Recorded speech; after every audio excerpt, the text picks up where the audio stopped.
and welcome to The Content Bite, a podcast for freelancers who use their words to make money. I'm Rachel Smith, a freelance journalist, copywriter, and content producer. I'm also the founder of Rachel's List, a jobs board and community for Australian writers and other creatives. And I'm Lynn Testoni. I'm a journalist and a content writer as well. Rachel and I are your weekly co-hosts, and every week we're bringing you all kinds of tips, tricks, and some fabulous guests to help you make the most of your freelance business. This podcast is sponsored by our good friends at Rounded, easy accounting and invoicing software made just for Australian freelancers and sole traders. It's everything you need to make freelancing easier. Find out more at rounded.com.au. Also, if you're a gold member of Rachel's List, Rounded is giving you 20% off an annual subscription plan. Upgrade to gold membership for all the details. Hi, Rach. How's it going? Good. Yes, it's been a very busy week. Lots of sort of bits and pieces, and we've got a few podcast guests this week. We're trying to get ahead, which is we not try. like us. I know, but we have something a little bit different today, which I think everyone will just love. We are talking to Gemma Harris, who has a very interesting niche. She's a scriptwriter for true crime podcasts, which aren't really something that I listen to a lot, but I know that they are super popular. So we are going to have people that love this. They are super popular. I'm pretty sure when I look at the list of the top podcasts in Australia, about, the first 5 are true crime podcasts. So it's a big thing. So I can't wait to hear about this. So I'm going to read just a quick bio for Gemma. Mm-hmm. So with qualifications in psychology and counselling, a master's degree in criminology, and over a decade working in the human services, mental health and disability sectors, Gemma has written and researched around 150 episodes for globally renowned non-fiction podcasts, including Canadian True Crime, My Favourite Murder, True Crime All the Time, Unsolved, The First Degree, Already Gone, Case File, Tapes from the Dark Side, and Obscura. Oh, my goodness. Wow. He's also interviewed high-profile figures from the true crime world, including attorney and advocate Rabia Chowdhury, Kerry Rawson, who's the daughter of Dennis Rader, known as BTK, and Neil Smither of the cult Instagram account Crime Scene Cleaners Inc. So welcome, Gemma. So great to have you join us. Welcome. Thank you for having me, ladies. Wow. This is going to be amazing. I mean, I just have to ask first, do you does all this stuff stay in your head? Like, do you ever get nervous? Are you double locking the doors every night? Yes. Yes. Yes. I do all those things that women shouldn't have to do. Yes. But exactly. I do them. Yes, I do. Yeah. Fair enough. So tell us a bit about yourself, Gemma, and what you do, how it works. So as you mentioned, Lynn, I'm a writer and a researcher for non-fiction podcasts, mostly in a narrative format. And most of those have been in the true crime genre. Wow. Amazing. And let's talk a bit about your background. So psych and criminology, so interesting. Was there ever a time you thought about becoming a psychologist? Yes and no. At the end of my three-year psychology degree, an honours year was optional. But by the time I got to finishing third year, I was done with being a poor student and I wanted to get out into the world and work. Plus, I'd arranged my own work experience while I was at uni, going into an adult drug and alcohol detox unit. And I just wanted to start interacting with people outside of the university environment. I was probably more likely to have looked into pursuing the academic side of my criminology master's, which came a few years later. The university recommended that I pursue getting my thesis published, but I was ready to stop slaving over a hot laptop at that point. Fair enough. Wow. What was your thesis on? It was a postmodern feminist analysis of power and control in the way that certain systems like the criminal justice system or the legal system and also the media frame and reinforce cultural attitudes towards sexual violence. Oh my gosh. And I wrote specifically about the Lee case from Newcastle. Yeah. Oh yes. Yeah. Goodness. So how helpful is that psych aspect of your studies when you're writing scripts for true crime? It's probably a combination of both my psychology and criminology studies that are really helpful. in one sense, there's that clinical context that psychology adds when it comes to examining behaviour and educating listeners about how particular mental health issues can present and manifest, especially with regard to developmental psychology concepts as they relate to environmental influences. But the criminological aspect incorporates looking at those broader systems that impact on crime and deviance. So an interdisciplinary approach is important because no criminal behaviour occurs within a social and cultural vacuum, basically. Yeah. Mm-hmm. How amazing. Wow. Is that what you go to first in the newspaper? Are you always looking at cases and that's kind of what fascinates you? Well, yeah, I'd say so. I mean, things like, like death and sex are the things that sell, or the things that, make That the rate, headlines. So Mm. it's, when we're pretty much confronted with it every day. So it's hard to kind of avoid it. So you just, some stories I do keep a track of, others not so much, but you do, like, it sort of comes in and out of your consciousness, whether you're sort of watching the news or sort of, engaging with particular stories on social media and things like that. Mm-hmm. And do you find like some of the cases you're pitching those to your podcast clients, or is it very much they come to you and say, this is what we want you to do, and commission you with their idea? Oh, it's a mix. Yeah. All the creators that I've worked for and with, sometimes they've totally okay with me pitching them 100% of the ideas. I mean, they're always open to ideas. Nobody ever says, if they ever say no, it's only because they feel it's not quite a right fit. Mm-hmm. And that's totally okay. Yeah, it's good to kind of I always keep a running list in my phone of things that I sort of come across that even things that are not crimes as such, but sort of might be a bit sort of, things that are paranormal or a bit creepy stories and things like that you just think would be a good idea. So you just need to keep track of them somehow. So yeah, but everyone's really good to work with and always has been. So that's wonderful. Yeah, we've got a friend who does a lot of true crime writing, John. He does a lot of magazine true crime writing, but it's looking at crimes from the past and kind of unraveling them as part of the story. Are you finding the stuff that you do is a mixture of past crimes and more current stuff?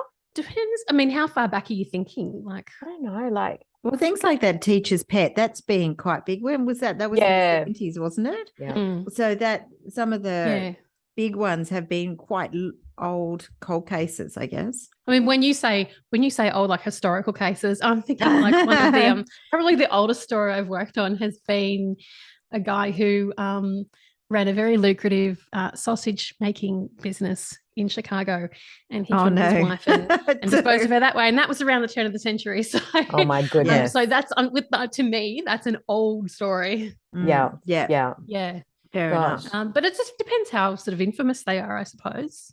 Yeah. Wow. I mean, true crime. It's so it's a niche. It's so easy to become obsessed by it, isn't it? And to really get into it and into all the podcasts. And I did see something recently, I think it was on Instagram, about how a true crime fan was starting to feel awkward about her obsession with those podcasts and with reading all the true crime, stories that came along. And she was questioning, the ethics of it and whether it's exploitative. What are your thoughts on that? I think, as consumers of true crime, I think that it's really important that we are really conscious at all times about what sort of content we're consuming, as well as the sheer volume of it, because it's just... It can be all consuming. It's at saturation level now. Yeah. Which I'm not saying is necessarily a bad thing, but there's a lot of content out there which is like, is done in just a horribly unethical way and is very exploitative, but there's a lot that's, there's a lot of integrity to it.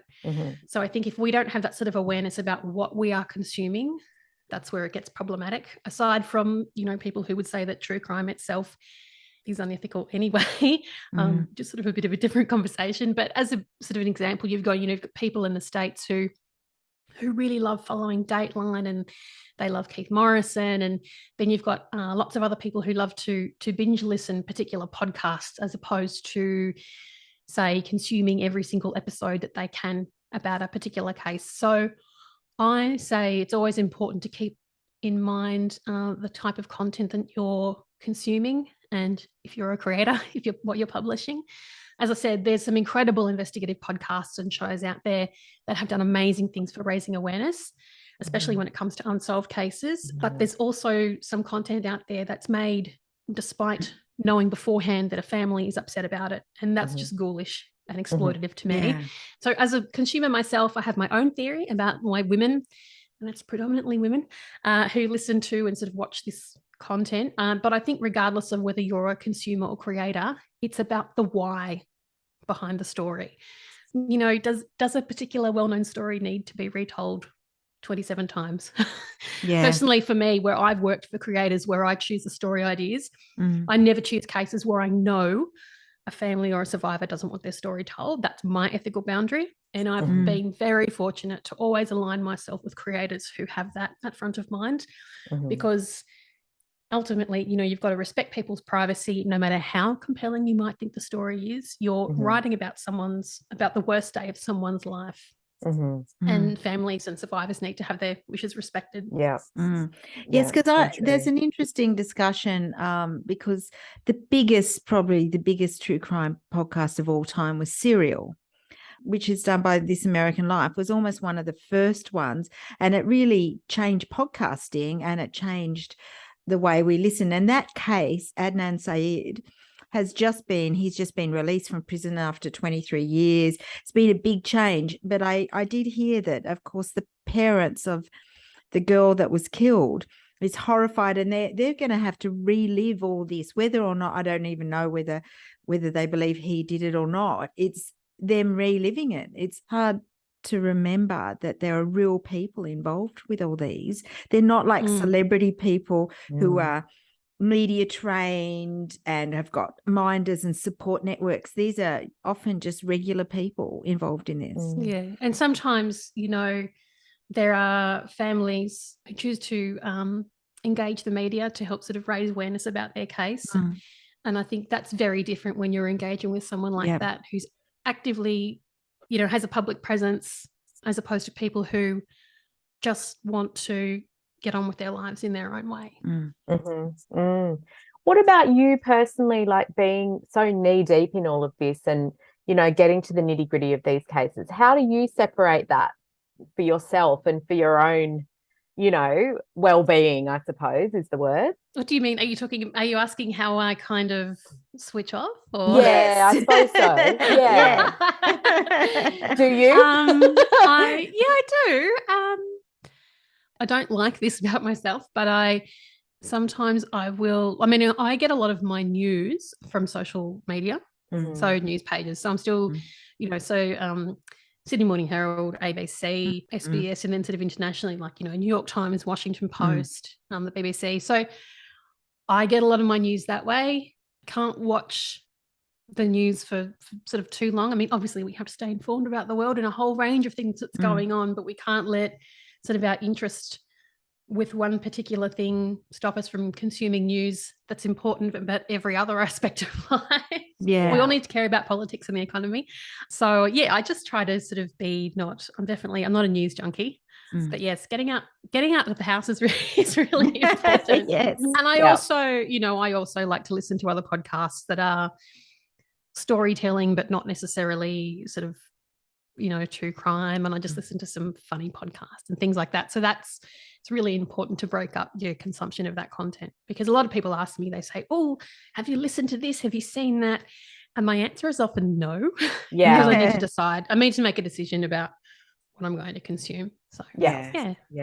Wow.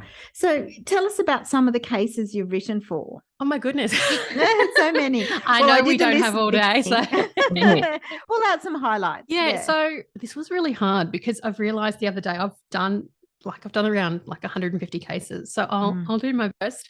But I chose 3, which I'd say I wouldn't use the word favorite, but they just sort of have stayed with me the most. The 3 that I've picked are all Australian cases, and that was just sort of a coincidence. And then there were a couple more. There was one from Ireland and one from Canada. But probably the one that stayed with me the most, and it's because I've been incredibly fortunate to become good friends with the lovely mother of the girl involved. So this case is the case of Renee Marsden, who was 20 years old when she disappeared in August 2013. Renee was last seen at the Gap in Sydney, and she hasn't been seen since.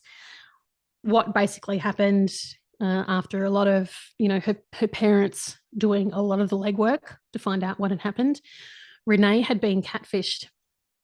But she hadn't been catfished. Well, she'd been catfished by a real person, but the real person who actually catfished her into a relationship with a guy who was in jail, and she had been texting him.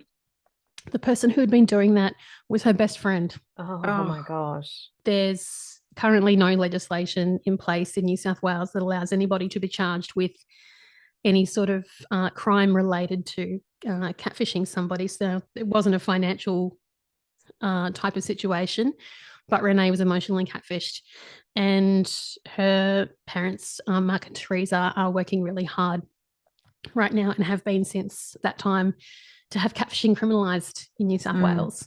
And so through getting to know them and spending time with them, so Renee's mum has set up a petition, which is on change.org, which people can sign to get catfishing criminalised in New South Wales, because it needs to be. And so this woman is walking around out there with no consequences for what she's done to this family. That's so hard. That's awful. So that's one that's really stayed with me. And, as I said, I'm really, really fortunate to have become good friends with Teresa. She's an amazing, amazing lady. Another one that I wrote about was, this was a multi-part episode, but I wrote a story on the Burke Street massacre which happened in 2017 in Melbourne, where 6 people were killed and 27 people were injured after a man drove his car along Burke Street while he was in a drug-induced psychosis. And I guess it's strange.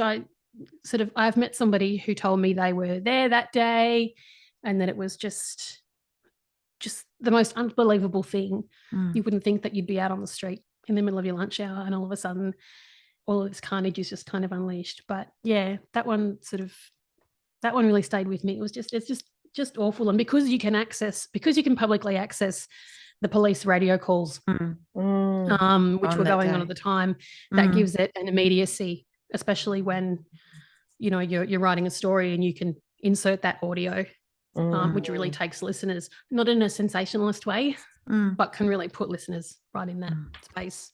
And then there's the other one I was going to tell you about, was about a 15-year-old girl named Rachel Barber, who was killed in 1999 by her former babysitter. Former babysitter was 19. And this girl had just developed an obsession with Rachel, and she killed her. She hasn't really shown any remorse. She's out of jail now. No one knows where she is because she's got another identity. So there's just I can't explain sometimes why certain things sort of stay with me. It's just some things are just so terribly sad, and you just kind of hope in some way. I know it sounds strange, but you just kind of hope. You just think, surely in some way you wish you could kind of turn back time and have these things not happen, but people do things and sometimes we don't know why they do them. What is this job taught you about human behavior? Oh gosh. Oh my goodness. Is that too big a question? No, it's not. But actually, I'm really glad you asked that question, because I'm not religious, but so I do often think, there but for the grace of the flying spaghetti monster go I, because you talk to people about certain things that happen, certain crimes, and you often hear people say, I would never do that, or I could never do that, or how could somebody do that? And I think, probably with very few exceptions, any of us are capable of anything given the right circumstances. So I think it's a bit of a mistake to sort of say we would never do certain things and make those sort of definitive statements. It's like, if our circumstances were different, anybody can be capable of anything. And I don't mean I walk around on the street thinking someone could snap at any moment. I don't think that at all. But it's, you can usually see when you go back and you're looking at at some people, some people who do terrible things to other people. You look back to their childhood and you think, oh my goodness, this kid never had a chance. Yeah. So there's that aspect to it. But yeah, it's taught me that, yes, people are capable of anything, and it's a mistake to make those sort of, where we, like I say, those definitive statements where we think that we could never do something. Because actually, it's funny that you say that, because I always think like that when those stories come out about, the men that kill their children. Like there was a case where the guy jumped off the bridge with his children. It was Arthur Freeman. Yeah. I mean, how do you even predict something like that, or that someone will snap like that? Well, you can't. And those men are making a conscious choice. Yeah. They're not all, I'm getting on my soapbox now.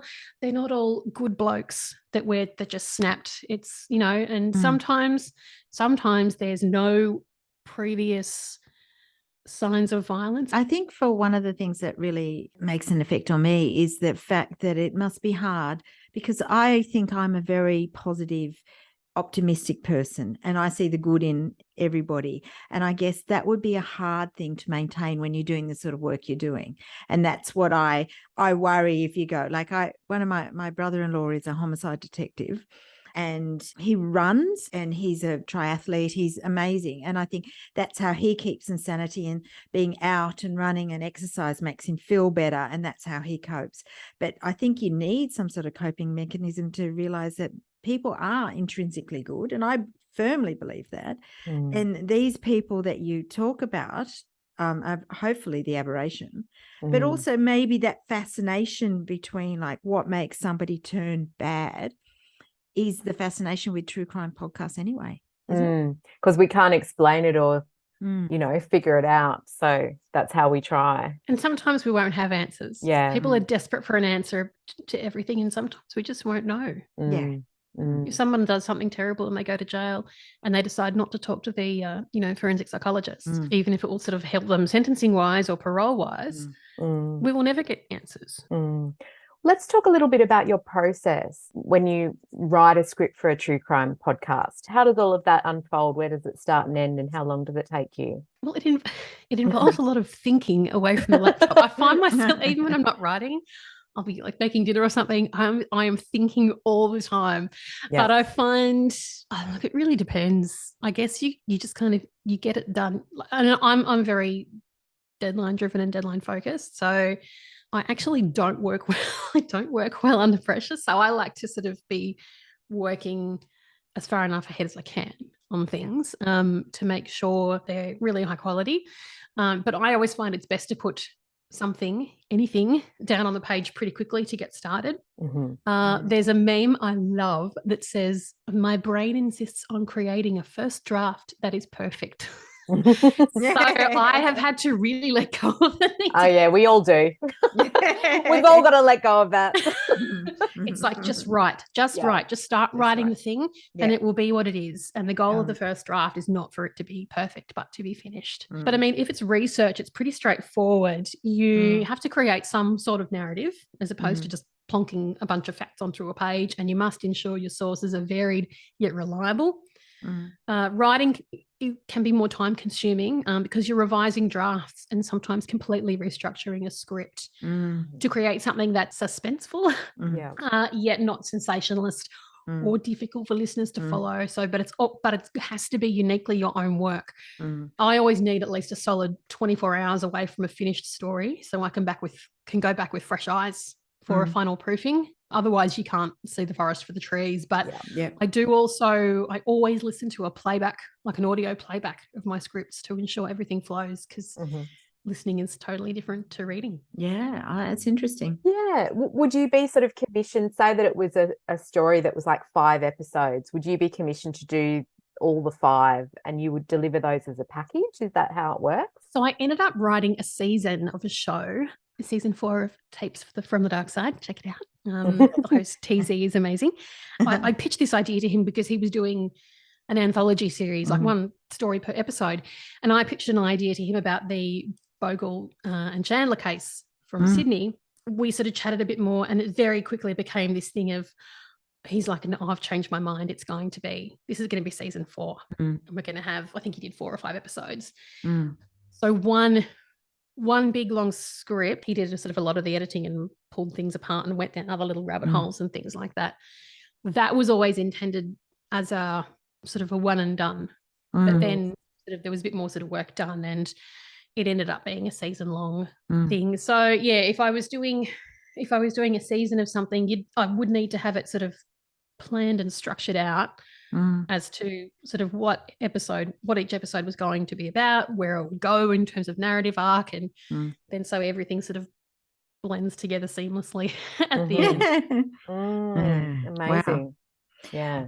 Are you finding there's a lot of demand for podcast scriptwriters in general? Where do you pick up your work? So lots of creators do their own research and writing. Yeah. And so it depends on the show.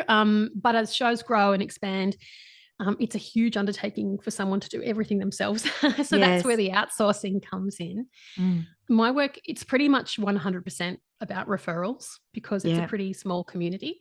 Other writers or creators will reach out about opportunities. And I mean, if I'm working at capacity, I'll always recommend other people. And it sort of goes the same way.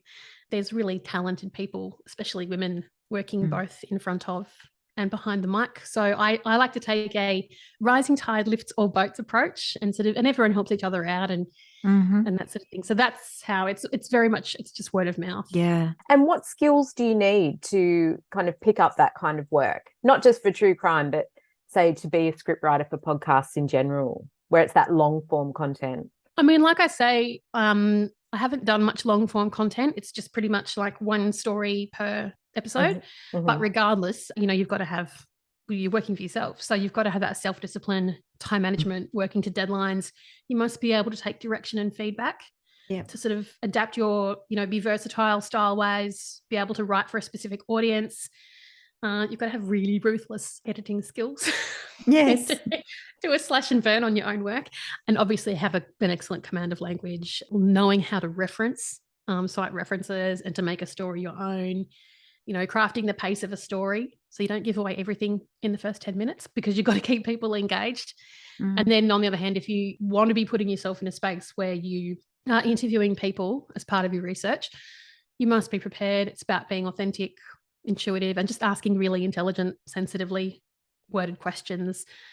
And if I need to come up with episode ideas, pitching interesting cases that are a good fit for the show, they help the content creators sort of be the best at what they do. And I suppose you'd also need to have a real grasp of, if I write a script that's 20 minutes long, like how many words is that going to be? And that would be something that you would just learn as you went along.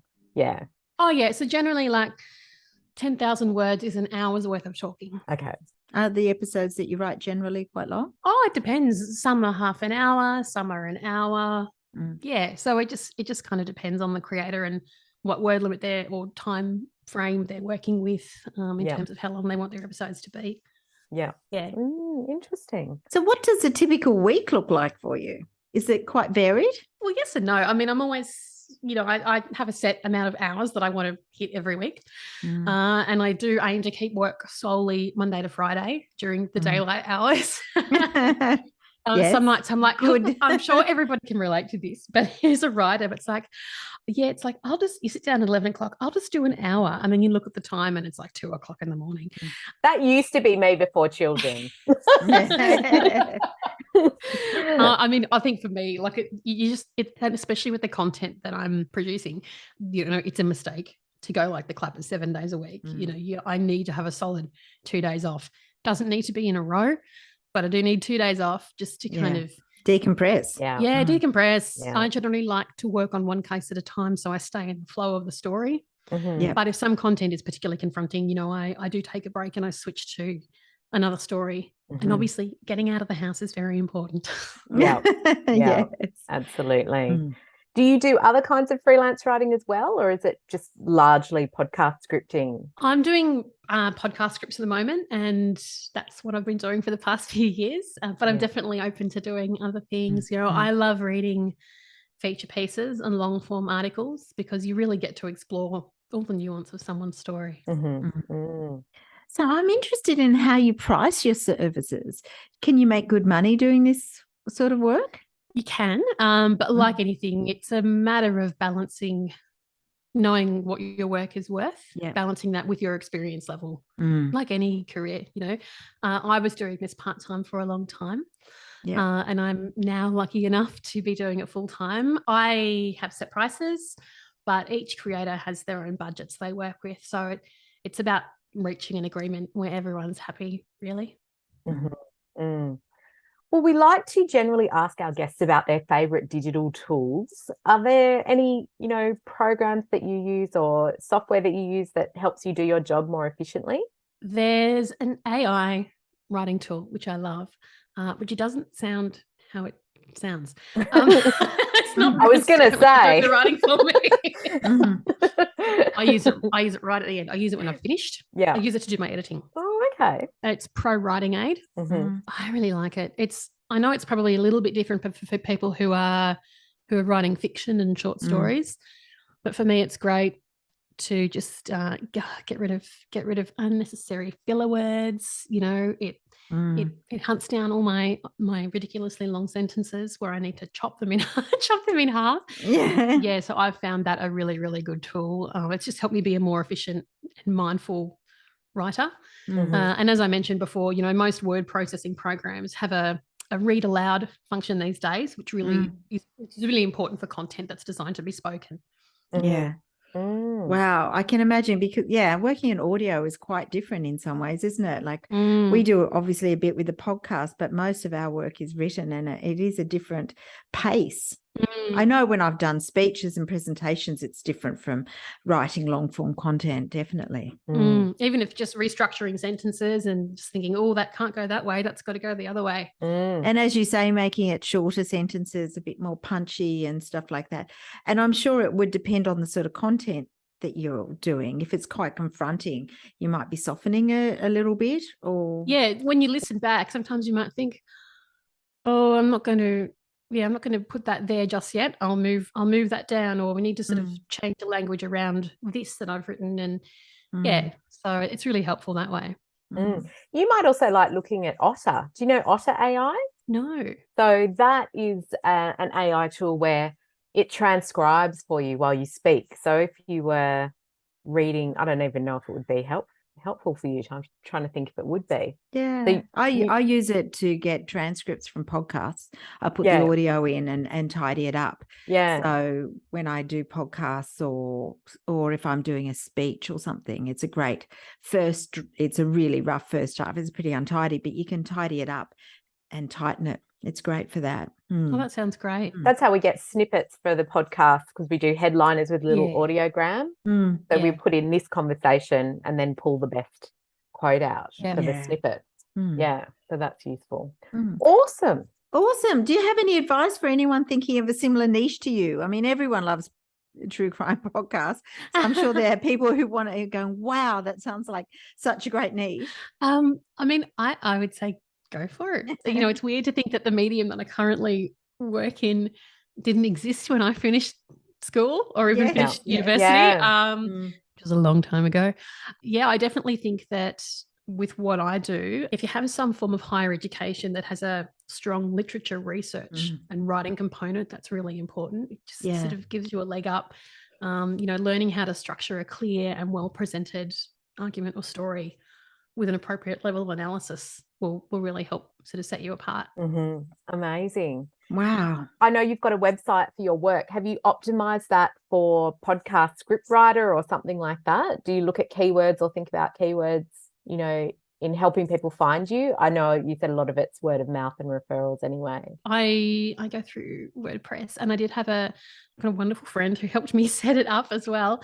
But yes, I've got it kind of optimized for like sort of like SEO and things like that. So there's also, using like internal links and things like that as well. So it's sort of, is optimized that way.